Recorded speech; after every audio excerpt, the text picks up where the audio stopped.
A gente até estava ouvindo, né, ao longo desses 2 últimos dias que a gente está acompanhando os especialistas falando, inclusive as autoridades, e disseram que o CEMADEM ele fez os alertas à cidade, mas alguns alertas não foram feitos no horário certo, não foram alertas que deram tempo da prevenção.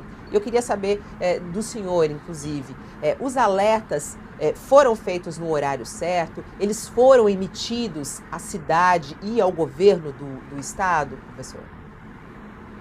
Oi, bom dia. A forma como o CEMADEM trabalha, ou seja, o que nós chamamos a governança de desastres naturais no Brasil, é a seguinte: o CEMADEM, do Ministério da Ciência, Tecnologia e Inovações, faz monitoramento e emite as alertas de previsão de risco de desastres, e essas alertas vão imediatamente para o CENADE, que é o Centro Nacional de Desastres do Ministério de Desenvolvimento Regional, e para a Secretaria da Defesa Civil.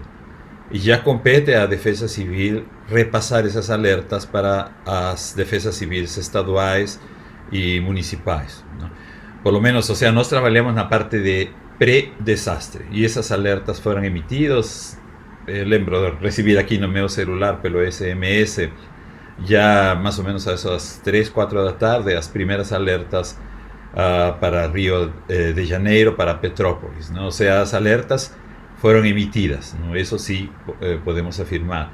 Agora, já dentro da governança do sistema, já compete à Defesa Civil poder transmitir essas alertas para a população, não? Porque a Defesa Civil já tem experiência de transmitir essas alertas num linguajar simples e tirar a população das áreas de risco.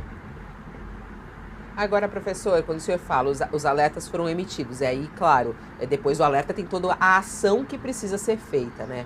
É Sim. possível dizer que essa tragédia poderia ser evitada? A gente está contabilizando aí, hora após hora, o número de mortes subir. São 104 vidas perdidas até o momento. É possível dizer que uma tragédia como essa poderia ser evitada?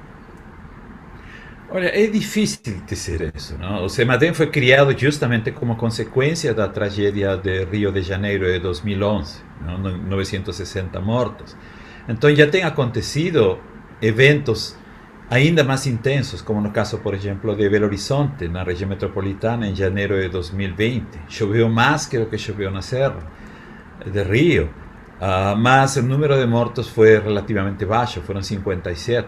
Ou seja, eu diria que as alertas estão funcionando. Ou seja, a ideia de uma alerta é reduzir o número de vidas perdidas, o que infelizmente, não só no Brasil, em qualquer lugar do mundo, é virtualmente impossível poder reduzir essa perda de vidas a zero. Não acontece, infelizmente.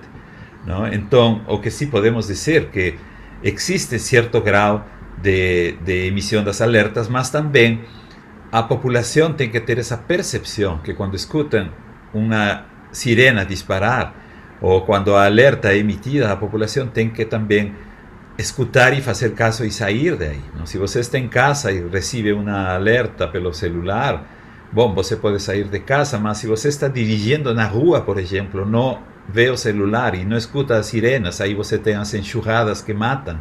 Ou seja, infelizmente, em desastres como estes, vai ter sempre vidas perdidas. O que nós queremos é reduzir ao máximo, ao mínimo, desculpem, esse número de vidas. Não? E isso não só no Brasil, nos Estados Unidos, com os sistemas complexos e sofisticados de previsão de tornados. 90 pessoas morreram em dezembro do ano passado. As alertas chegaram 2 minutos antes e a população não teve tempo de emitir. Ou seja, é sempre esse risco, mas a ideia é reduzir a um número Mas menor possível o número de agora, vidas. para isso, né, professor, precisa ter um treinamento, né?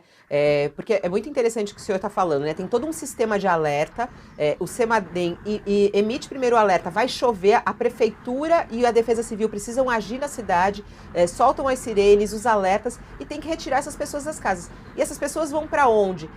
Petrópolis tinha toda tem, ou tinha, tem, né, esse sistema para funcionar junto com o sistema de alertas ou não? De acolhimento, de treinamento dos moradores? Olha, dessa parte eu não poderia responder, não, porque a CEMADEM trabalha com o que é pré-desastre. Mas o que sí posso informar é que depois da tragédia de 2011, as cidades de Petrópolis, Teresópolis, Nova Friburgo, todas elas colocaram um sistema de sirenes, não?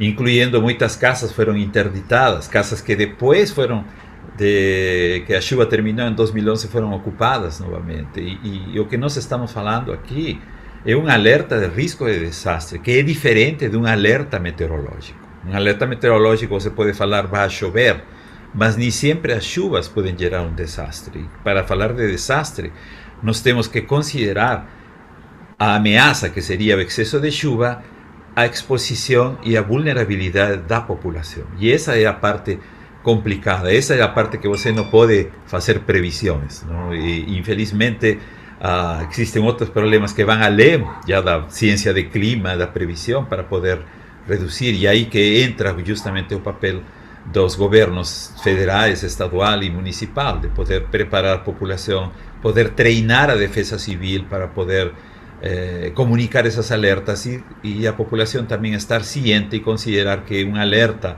é uma coisa séria. Nesse caso, o senhor acha que houve algum erro, alguma falha de comunicação entre os órgãos? Olha, eu não poderia afirmar isso simplesmente, não? Porque é um pouco como uma doença, não? Você fala para um paciente, você está doente, procura uma segunda opinião, mas aí o médico diz, não, você não tem nada, então é um pouco diferente. Ou seja, como te falei, a forma como a governança de desastres funciona no Brasil é CEMADEM trabalha com a parte de monitoramento e risco, pré-redução de risco de desastres, e depois as informações já durante e pós-desastre compete ao Ministério de Desenvolvimento Regional, que essa é a forma que nós estamos trabalhando. Sim. E que tem ajudado muito a reduzir o número de vidas. O problema de Petrópolis agora é que, ainda que a previsão de tempo acertou que ia chover, o volume de chuva foi muito maior do previsto, não? E a cidade de Petrópolis tem áreas onde choveu mais e não teve danos, tem áreas onde choveu menos, não? Então aí esses detalhes da previsão do volume de chuva acumulado, isso é algo um pouco que Brasil, como qualquer lugar do mundo, você nunca vai ter uma previsão 100% do volume exato de chuva, não? E esse tipo de casos, não? Foi muito maior. Foi muito maior do previsto, não? Mas esses detalhes da previsão regional, muitas vezes os modelos que ajudam a fazer a previsão não pegam isso, não? Então aí que está o problema. A ameaça foi muito maior, choveram em 3 horas o que deveria chover em um mês. Mas poderia ser mais preciso, então, professor? Quer dizer, a gente poderia investir mais nesses sistemas para saber a quantidade exata ou não? Faltam equipamentos no Brasil? Como é que a gente pode melhorar isso? Olha, na previsão do Brasil está sendo bem feita, não? Podemos dizer isso. Mas também não adianta se você tem os melhores modelos, os melhores supercomputadores, um grande número de pessoas trabalhando com a ameaça climática, que é a componente de desastres, se a outra parte do desastre, que é a parte de reduzir a vulnerabilidade da população, reduzir a exposição, essa parte não funciona. Essa parte tem que ser também, porque a chuva não mata as pessoas. O que mata as pessoas é a ação que não foi feita, por exemplo, algum tipo de avaliação de vulnerabilidade, ou foi feito, mas continuam aparecendo casas em áreas onde não deveriam aparecer.